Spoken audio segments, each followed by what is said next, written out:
Asifiwe Bwana Yesu Kristo. Leo katika hekima yetu ningependa sana tuzungumzie kuhusu kuabudu miungu mingine ama kwa njia nyingine sanamu. Wengi tumejikuta kwa haya maneno, wengine tunapitia shida, wengine tunapitia changamoto, lakini hatujui kuna mahali ambapo tulikosea. Wengi tumeabudu sanamu, tumeabudu miungu, tumeachana na Mungu aliyetuumba. Sasa tuangalie kitabu cha Kutoka sura yake 20. Tuanzie mstari wake wa 4.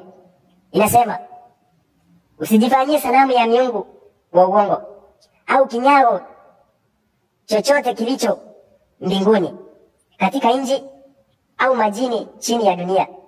Usiisujudie wala kuitumikia, kwa kuwa mimi Mwenyezi Mungu, Mungu wako, ni Mungu mwenye wivu, na wapatiliza wana maovu ya baba zao hata kizazi cha 3 na cha 4 cha hao wanichukiao, lakini na wafadhili maelfu ya wale wanipendao na kuzishika amri zangu. Kwa hivyo ni Mwenyezi Mungu ambaye anatoa onyo ya kwamba tusisujudie miungu mingine, tusiabudu vitu vingine. Lakini wengi tumejikuta katika huu mtego. Wengi tumeabudu miungu, wengi tumesujudia vitu ambavyo ni vya ulimwengu huu. Kumbuka Mungu ni roho. Kwa hivyo mtu asikudanganye Mungu anafanana hivi. Mtu asikutengenezee kinyago akwambie huyu ndiye Mungu. Mungu haonekani. Kwa hivyo tusijisujudie ama tusiinamie miungu ambayo hatuijui. Ni jambo ambalo limeangamisha nyumba zetu, limebomoa vitu zetu kwa sababu tumesujudia miungu mingine. Kiangalia kitabu ambacho ni Kumbukumbu la Torati 13 inasema, akitokea nabii au mtabiri wa kutumia ndoto miongoni mwenu na kuwapatia ishara au ajabu fulani, kisha neno ama ishara au maajabu aliyowaambia yakatokea, na akisema tufuate miungu mingine ambayo hamjapata kuijua na tuitumikie, msisikilize maneno yake nabii huyo au mtabiri wa kutumia ndoto. Kwa maana Mwenyezi Mungu, Mungu wenu, anawatumia kuwajaribu ili ajue kama mnampenda yeye Mwenyezi Mungu, Mungu wenu, kwa moyo wenu wote na roho yenu yote. Na huu ndio ukweli ya kwamba akitokea mtu yeyote ambaye atakuja kwa njia yoyote ile akafanya ishara ama afanye miujiza, na mwishowe alete kinyago ama alete kitu chochote kile ambacho anakifananisha kuwa Mungu, na awaambie ya kwamba sasa huyu ndiye Mungu tumtumikie, msikubali. Wengi tumeanguka katika hii mitego. Wengi tumechukua watoto wetu ambao ni wagonjwa kwa watu ambao hawamjui Mungu. Tumeenda mahali pale tumedanganyika. Tumetoa pesa lakini hatujui tunajiletea shida. Maandiko inasema ya kwamba usifanye hivyo, kwa sababu Mungu mwenyewe anaweza watumia hao nabii. Mungu mwenyewe anaweza watumia hao watu kujaribu kana kwamba wewe unampenda. Wewe kuna shida ambayo unaweza kuwa unapitia. Inaweza kuwa ni shida ya ugonjwa. Ugonjwa unaweza kufanya uchanganyikiwe. Upite makanisa yote, upite kwa wachungaji wote, upite kwa manabii wote, uone ya kwamba huyu Mungu ninayemwabudu hana nguvu. Wengi tumetafuta ndoa kwa watu ambao hamjui Mwenyezi Mungu. Ndoa imekusumbua, mmekwaruzana, vitu zako zimepotea. Umeenda makanisa, umeomba, umeona hakuna jibu, umeamua kuenda kwa miungu mingine. Jua ni jambo ambalo linachukiza Mwenyezi Mungu. Anasema ya kwamba atawapatiliza ama atawaadhibu kizazi cha kwanza, cha pili hadi cha 3. Kumaanisha kuna kitu ambacho unaweza kifanya wakati huu. Kimalize maisha ya watoto wako ambao utakuja kuwazaa.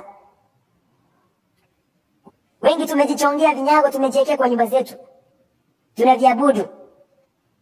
Wengi tumechonga vitu tunabeba tunaweka kwa mifuko yetu, ya kwamba ukiwa nacho hautapata ajali, ukiwa nacho hakuna kitu kibaya kitakupata. Jua hiyo ni kuabudu miungu. Hicho kitu ambacho umekiweka. Kumbuka Mungu amesema tusifanyie kitu chochote, iwe kiko hapa duniani, iwe hata kiko mbinguni, iwe hata kiko chini ya maji. Usifanye kitu chochote. Mungu ni roho. Ni wewe tu umwabudu Bwana. Si eti ulete kitu ambacho kinafananishwa na Mungu uanze kukiabudu. Wengi tumeabudu, wengine unasikia wanaabudu ng'ombe, wengine wanaabudu miti, wengine wanaabudu hata nyumba, wengine wanaabudu viti. Mungu ni wa ajabu. Mungu anachukizwa sana. Na ndio maana amesema ya kwamba mimi nitawajaribu. Ataleta watu wao ili wewe yule ambao unasema wewe ni Mkristo. Naona wengine wametoroka makanisani. Wengine hata wachungaji wameanza kutafuta nguvu kwa miungu mingine. Mungu anakujaribu. Maandiko yamesema Mungu atawaleta ili kujaribu kama unampenda. Kumbuka Mungu ni Mungu mwenye wivu, na pia Mungu ni mwenye hasira, na tena Mungu ni mwenye huruma. Na hiyo ndio misingi ya Mwenyezi Mungu.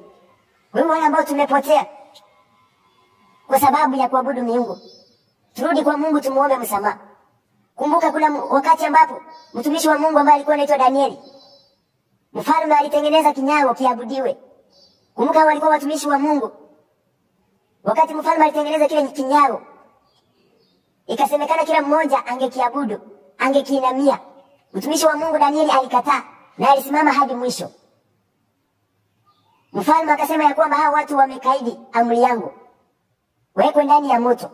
Lakini mtumishi Danieli alisimama na imani, akasema mimi namwabudu Mungu aliye hai. Wakati wamerushwa ndani ya moto, kwa maana mfalme aliona akiwaweka ndani amewamaliza, amejitolea ile aibu. Lakini mahali pale ndio Mungu anaonekana. Mahali pale ndio Mungu alitokeza na aliwasaidia.